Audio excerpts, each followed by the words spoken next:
আসসালামু আলাইকুম। হিংসা হিংসা একটি কবিরা গুনাহ।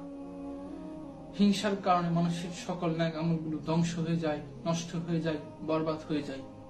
পৃথিবীতে মানব দ্বারা প্রথম গুনাহ পাপ হত্যা হয়েছিল এই হিংসার কারণে। কাবিল তার ভাইকে হাবিলকে হত্যা করেছিল এই হিংসার কারণে। রাসূল সাল্লাল্লাহু আলাইহি সাল্লাম বলেছেন, কাঠকে যেমন আগুন পুড়িয়ে ছাই করে দেয়, তেমনি ভাবে হিংসা মানুষের সকল ন্যাক আমলগুলোকে ধ্বংস করে দেয়, বরবাদ করে দেয়। আমরা যদি এই হিংসা থেকে বের হতে না পারি, তাহলে আমাদের কখনোই শান্তি আসবে না।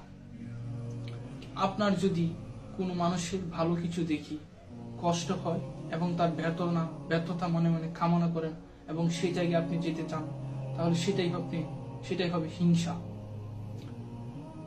আপনি তার ভালো কিছু দেখে তার জন্য ব্যর্থতা কামনা করতে পারেন না। হ্যাঁ, আপনি তার জায়গায় যেতে পারেন, কিন্তু তার জন্য ব্যর্থতা কামনা করতে পারেন না। তার জন্য আপনাকে মনের মধ্যে খারাপ বাসনা তৈরি করা আপনার জন্য প্রযোজ্য না। সেটা আপনার জন্য কাজ না। আপনি তার জায়গা যেতে চান, ঠিক আছে, কিন্তু তার জন্য আপনি ব্যর্থতা কামনা করতে পারেন না, তার জন্য খারাপ কিছু কামনা করতে পারেন না। যখন আপনার মনে এই সব চিন্তা ভাবনা আসবে, তখনই আল্লাহর কাছে প্রার্থনা করবেন এবং আল্লাহ তাআলার কাছে তার জন্য দোয়া করবেন। যার জন্য আপনার হিংসা হয়, যার ভালো কিছু থেকে আপনার খারাপ লাগে, তার জন্য দোয়া করবেন এবং আল্লাহ তাআলা তার যে উচ্চ জায়গায় আপনাকে নিতে পারে।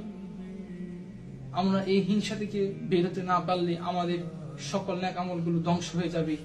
আমরা এত কষ্ট করে রোজা রাখি, হজ করি, যাকাত দিই, দান সদকা করি, এই সব কিছুই কাজে আসবে না, সবগুলো ধ্বংস হয়ে যাবে এবং আমাদের গুনাহ স্তর দিন দিন বেড়েই যাবে।